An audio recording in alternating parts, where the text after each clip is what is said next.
పాండవులు కృష్ణుడికి మేనత్త కుమారులు అవుతారు. పాండవుల గురించి మనందరికీ తెలుసు.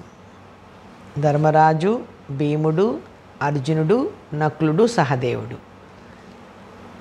ఈ పాండవుల తల్లి అయిన కుంతీదేవి వసుదేవుడికి చెల్లెలు. అయితే మనం మొదట చెప్పుకున్నాం 5 వంశాల వారు కలిసి ఉంటారని.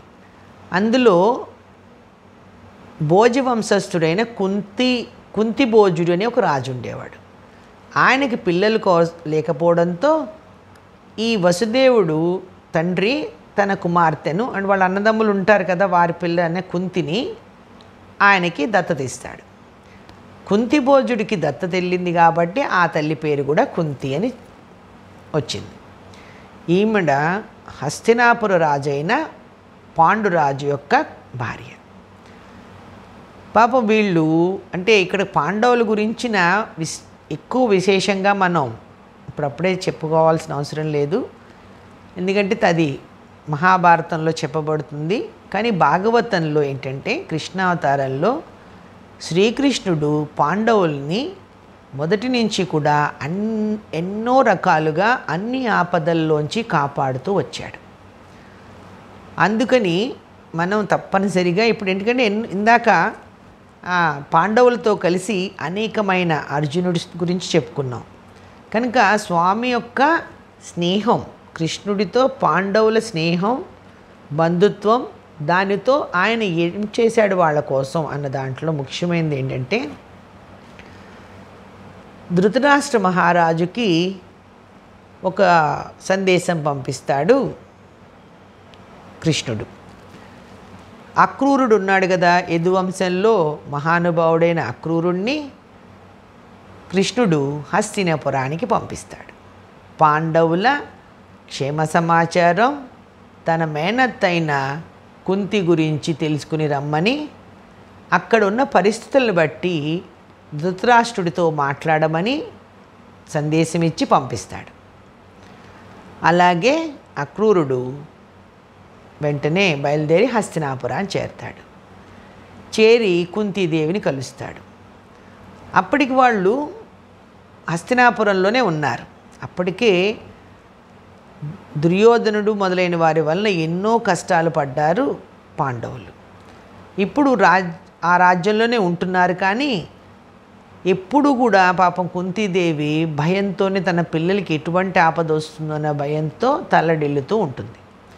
వాళ్ళు వీరులు పరాక్రమవంతులని తెలిసినా కూడా అక్రూరుని చూడగానే కుంతీదేవి చాలా సంతోషించి, స్వామి మహానుభావ, ఆవిడికి కృష్ణుడు పూర్తిగా కృష్ణుడిని పరమాత్మగానే నమ్మింది, ఆవిడకి తెలుసు కనుక ఎప్పుడు కూడా కుంతీదేవి శరణాగత వత్సలుడైన ఆ శ్రీకృష్ణుని శరణు కోరే ఉంటుంది. మహానుభావ, అందరూ క్షేమమైన ద్వారకలో నా మేనలుడు కృష్ణుడు ఎప్పుడైనా మమ్మల్ని తలుచుకుంటున్నాడా? మేము ఆ స్వామి దయ మీద ఆధారపడి ఉన్నామన్న సంగతి గుర్తుంచుకున్నాడా? మమ్మల్ని ఎన్నోసార్లు మమ్మల్ని కాపాడాడు. అయినా కూడా కృష్ణుడు తప్ప మాకు వేరే ఆశ్రయం లేదు అని చెప్పి కళ్ళు నీరు పెట్టుకొని మా బాధల్ని ఆ పరమాత్మ ఎప్పటికీ తీర్చి మమ్మల్ని దరి చేరుస్తాడు అని చెప్పి దుఃఖిస్తుంది. అమ్మ దుఃఖించకు, కృష్ణుడు ఇప్పుడు నన్ను అందుకే పంపించాడు, ఆయన మీ దగ్గరికి పంపాడు, సందేశం ఇచ్చి పంపించాడని చెప్పి అక్రూరుడు ధృతరాష్ట్రుడిని కలుస్తాడు. కలిసి అప్పుడు భీష్ముడు, ద్రోణుడు, కృపాచార్యుడు ఇలా మొదలైన వారందరినీ కలుస్తాడు. వాళ్ళందరూ ఉండగా కలిసి భీష్ముడు ఉండగానే చెప్తాడు, ధృతరాష్ట్ర, నీ తమ్ముడి పిల్లలు పాండవులు, కానీ తండ్రి లేని వారు, వారిని నీ దగ్గరికి తెచ్చుకున్నావు, ఇక్కడ ఉంచావు, కానీ ఎప్పుడు కూడా వారికి చేయాల్సిన న్యాయం చెయ్యలేదు. ఇదంతా కృష్ణుడి మాటలని చెప్తున్నాడు. చెయ్యవలసిన న్యాయం ధర్మంగా చేయవలసింది నువ్వు ఎప్పుడూ చేయలేదు. నీ కొడుకు దుర్యోధనుడు మొదలైన వారందరూ కలిసి వారికి ఎన్నో అపకారాలు తలబెట్టారు. అయినా సరే నువ్వు వాళ్ళని ఎప్పుడు కూడా హెచ్చరించలేదు, ఆపలేదు. ఇది నీలాంటి వాడికి తగదు. ఇప్పటికైనా మించిపోయింది లేదు. నీ తమ్ముడి రాజ్యాన్ని ఆ తమ్ముడి పిల్లలకి ఇచ్చి వాళ్ళని ప్రేమగా లాలిస్తే, చక్కగా చూస్తే నీకు నీ పుత్రులకి మంచిది, ఆ రకంగా నీ వంశానికి మంచిది అని చెప్తాడు. చెప్పగానే ఈయన ధృతరాష్ట్రుడు ఏం మాట్లాడతాడు, అలాగే అలాగే అంటాడు. కానీ తర్వాత మాత్రం ఈ వచ్చి చెప్పిన పెద్దలు చెప్పిన మాట ఏది కూడా ఆయన చేయడు. ఇలా అక్రూరుని పంపించిన తర్వాత శ్రీకృష్ణుడు కొన్ని రోజుల తర్వాత హస్తినాపురానికి వస్తాడు. వచ్చి ఈ కృష్ణుడు తన బావైన అర్జునుడితో ఇక్కడ ఒక గొప్ప కార్యం జరుగుతుంది. అదేంటంటే కాండవ వన దహనం, కాండవ దహనం అంటారు. ఆ కాండవ వనం అన్నది దేవేంద్రుడికి చాలా ప్రీతైన వనం. అయితే అగ్నిదేవుడు సర్వభక్షకుడు అయ్యాడు కదా. సర్వభక్షకుడు అవ్వడం, చాలా యజ్ఞాలు, యాగాలు, హోమాలు జరుగుతున్నప్పుడు అగ్నిలో నెయ్యి వేస్తూ ఉంటారు. ఎక్కువగా నెయ్యి వాడతారు, అజ్యం పోస్తారు. అందువలన ఆ అగ్నిదేవుడికి అజీర్తి చేసి ఆకలి మందగించిందిట. ఆయన సరిగ్గా హవ్యాలు తీసుకోలేకపోతున్నాడు. ఎప్పుడైతే కృష్ణుడు అర్జునుడితో కలిసి అక్కడికి రాగానే అగ్నిదేవుడు ఒక బ్రాహ్మణ రూపంలో వచ్చి, స్వామి నాకు జీర్ణశక్తి తగ్గిపోయింది, ఆకలి వేయట్లేదు, ఆకలి మందగించింది అంటే ఏం చేయమంటావు స్వామి అని. నువ్వు ఒప్పుకుంటే ఈ కాండవనాన్ని దహిస్తాను అంటాడు. ఎందుకంటే ఆ వనంలో అనేకమైన ఔషధపు చెట్లు ఉన్నాయి. అలాగే నువ్వు నాకు అభయం ఇస్తే, లేకపోతే దేవేంద్రుడు వనం, దేవేంద్రుడు నన్ను శిక్షిస్తాడు. అందుకని నరనారాయణులైన మీ ఇద్దరూ సరేనంటే, నాకు రక్షణ ఇస్తానంటే నేను ఈ కాండవ వనాన్ని దహిస్తాను అంటాడు. అలాగే నీకేం భయం లేదు, చక్కగా దహించు అంటాడు. సరేనని చెప్పి అగ్నిదేవుడు బీభత్సమైన జ్వాలలతో ఆ కార్చిచ్చులా మొదలుపెట్టి కాండవ వనాన్ని అంతటినీ అతి తక్కువ సమయంలో దహించేస్తాడు.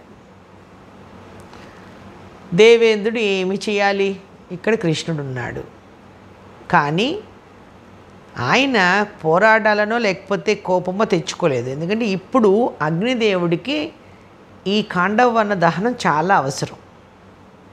అందుకని ఆ దేవేంద్రుడు కూడా ఊరుకున్నాడు.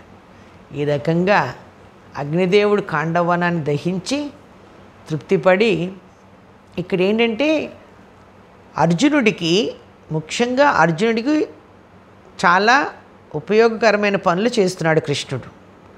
రాబోయే యుద్ధంలో అర్జునుడికి సకల అస్త్రశస్త్రాలను, దివ్య ఆయుధాలను దేవతల ద్వారా వచ్చేలాగా చేశాడు. ఇప్పుడు అగ్నిదేవుడి యొక్క అస్త్రాలు ఉంటాయి కదా, శక్తి అగ్నిదేవుడిది. అలాగే అఖండమైన దివ్య బాణాన్ని, విల్లునిస్తాడు, అదే గాంధీవం. అర్జునుడి విల్లు పేరు గాంధీవం. కృష్ణుడిది వైష్ణవ ధనస్సు, నారాయణ ధనస్సు. ఇది అర్జునుడి గాంధీవం. గాంధీవాన్ని ఇచ్చి అక్షయ తూణీరాలు ఉండే అమ్ముల పొదుల్ని ఇస్తాడు. ఇచ్చి అనేకమైన దివ్యాస్త్రాలని ప్రసాదిస్తాడు అగ్నిదేవుడు. ఈ గాంధీవాన్ను అగ్నిదేవుడి ద్వారా పొందిన అర్జునుడు అప్పటి నుంచి గాంధీవుడిగా పిలువబడతాడు. అర్జునుడికి ఉన్న అనేక పేర్లలో గాంధీవుడు అనే పేరు కూడా ఒకటి. ఇలా కృష్ణుడు తన చెలికాడైన అర్జునుడికి ఈ రకంగా సహాయం చేస్తాడు. ఇక్కడ ఈ ధృతరాష్ట్రుడితోటి మాట్లాడి వీరికి కొంత రాజ్యాన్ని ఇప్పిస్తాడు కృష్ణుడు. ఇదంతా కూడా అరణ్యవాసానికి వెళ్ళక ముందు జరిగింది. ఇదంతా పాండవులు ఈ ఇలా రాజ్యం ఇచ్చిన తర్వాత ఆ రాజ్యాన్ని వారికి ఇచ్చిన ఏ రాజ్యం అయితే ఉందో ఎట్లాంటిది ఇస్తాడు, చాలా అసలు అంటే నిర్మానుష్యం, అక్కడ మనిషి సంచారం ఉండదు, జనసంచారం లేని ప్రభుత్వ భూములు లాంటివి అన్నమాట. అటువంటి ప్రదేశాన్ని ఎంచి మరీ మీదే ఈ రాజ్యం ఏలుకోండి అని ఇస్తాడు. ఇంక అందరూ గొడవ చేస్తున్నారని, అంటే అక్కడ పంటలు పండవు, అటువంటి భూమి ఉన్న ప్రదేశాన్ని రాజ్యంగా ఇస్తాడు మీ భాగం అని. వారు ఏమీ బాధపడరు, చక్కగా మనకి ఎందుకు బాధ, పక్కన కృష్ణుడు ఉన్నాడు, బావ, చిలికాడు, స్నేహితుడు, గురువు, ఆచార్యుడు అన్నీ అయిన కృష్ణుడు ఉండగా మనతో దేనినైనా మనం సస్యశ్యామలం చేస్తాం, ప్రజలు నివసించడానికి వీలుగా తయారు చేస్తాం అన్నది పాండవుల నమ్మకం. అలాగే చక్కగా అన్నదమ్ములందరూ కలిసి కృష్ణుడి కరుణతో ఆ ప్రదేశాన్ని అంతా కూడా చక్కగా దున్ని ఉన్న అక్కడ ఏవైతే రాళ్ళు, రప్పలు, కొండలు ఇట్లా ఉంటాయి వాటన్నిటిని తీసి చదును చేసి అద్భుతమైన జన నివాస యోగ్యం కలిగిన ప్రదేశంగా తయారు చేస్తారు. చవిటి నేలను చవిటి భూమి అంటారంటే అది మొలకెత్తదన్నమాట. అటువంటి భూమిని చదును చేసి పంట భూమిని చేశారు. పాండవులు ధర్మాత్ములు, ఎప్పుడూ కూడా ధర్మం తప్పి ఎరగరు.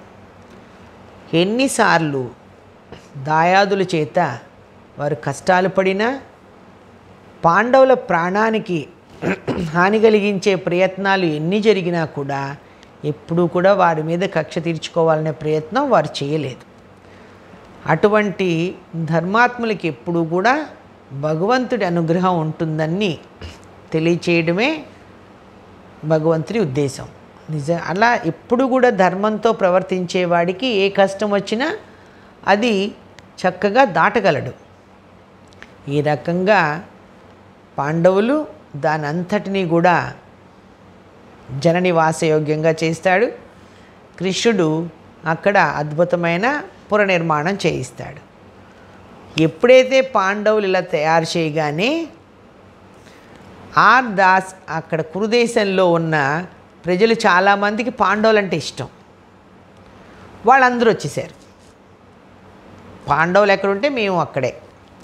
బ్రాహ్మణులు, ప్రజలు, వైశ్యులు ఇలా ఎంతోమంది వచ్చి జనం నివసించడానికి లేదు అనుకున్న ధృతరాష్ట్రుడి కళ్ళు లేని ధృతరాష్ట్రుడికి, దుర్యోధనుడికి ఆశ్చర్యం కలిగించేలాగా జనసందోహం అయిపోయింది ఆ నగరం.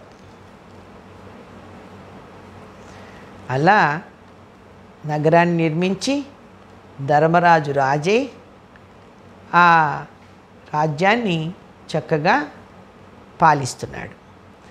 ఈ సమయంలో మరి వీళ్ళకి అనేక మంది రాజుల సహాయం కూడా కావాలి. అలాగే వీళ్ళు జైత్రయాత్ర చెయ్యాలి అనుకుంటారు తమ్ముళ్ళతో. ఈ జైత్రయాత్రకి వెళ్ళి అట్నుంచి వచ్చిన తర్వాత ఒక మహాయజ్ఞం చేయాలనుకుంటారు. దానికి కారణం ఏంటంటే, ఒకనాడు కృష్ణుడు ఉండగా, కృష్ణుడు వారితోనే ఉన్నాడు కదా, కృష్ణుడిని కలిసి ధర్మరాజు, బావా మొన్న నారద మహర్షి వచ్చాడు, వచ్చినప్పుడు నా తండ్రి ఎక్కడున్నాడు, ఎలా ఉన్నాడు అని అడిగాను. అడిగితే పాండురాజు యమసభలో, యమనగరంలో బయట నిలబడి ఉన్నాడు అని చెప్పాడు. అదేంటి అని అంటే, వీరు రాజసూయ యాగం చేస్తే అంటే యమలోకంలో కూడా ఒక శిక్షలే ఉండవు. యమలోకానికి వెళ్ళినా కూడా అక్కడ అది దాటాకే స్వర్గంలోకి వెళ్ళాలి ఎవరైనా సరే. ఈయన స్వర్గంలోకి ఇంకా వెళ్ళలేదు అని చెప్పాడు రా. ఇప్పుడు నేనేం చెయ్యాలి అంటే, రాజసూయ యాగం చేయమన్నాడు నారదుడు అని చెప్తాడు. ఇదంతా కూడా ఒక సంకల్పం. రాజసూయ యాగం చెయ్యాలంటే చాలా ధనం కావాలి. అప్పుడు కృష్ణుడు అర్జునుడిని, భీముణ్ణి, మిగిలిన వారిని అందరినీ కూడా జైత్రయాత్ర చేసి రమ్మని పంపిస్తాడు. అలా పాండవులు నలుగురు కూడా సైన్యంతో తమ వారితో కలిసి అన్ని దేశాలలో తిరుగుతూ, జైత్రయాత్ర అంటే వాళ్ళు యుద్ధానికి బయలుదేరుతారు. వారితో స్నేహం చేసుకునేవారు సంధి చేసుకుంటారు, చక్కగా అనేక కానుకలు అవి ఇస్తారు, రాజులు దేశాల మీదకి వెళ్తారు. లేదు వారితో కలిసి ఉండకూడదు, వారి స్నేహం వద్దనుకున్న వారు పోరాటానికి వస్తారు. వాళ్ళని గెలిచినవాడు, ఓడినవాడు గెలిచిన వాడికి సామంతుడు అవుతాడు. ఇది జైత్రయాత్ర అంటే. ఇలా రాజులు జైత్రయాత్రలు చక్కగా చేస్తారు. అలా వెళ్ళి భీమ, అర్జున, నకుల, సహదేవులు చక్కగా, అందులో అర్జునుడు చాలు, భీముడు చాలు, మొత్తం అన్ని దేశాలు తిరిగి అనంతమైన సంపద, చాలామంది సామంతరాజులు స్నేహం అవుతారు. అలా అనంతమైన సంపదను తీసుకొని తిరిగి తమ రాజ్యానికి వచ్చి ధర్మరాజుకి ఆ సంపదంతా అప్పగిస్తారు. ఇలా రాజసూయ యాగం చేయడానికి కావలసిన ధనం సమకూరడంతో ధర్మరాజు ఒక మంచి ముహూర్తం చూసి రాజసూయ యాగాన్ని చేయాలని నిర్ణయించుకుంటాడు. జై శ్రీరామ్.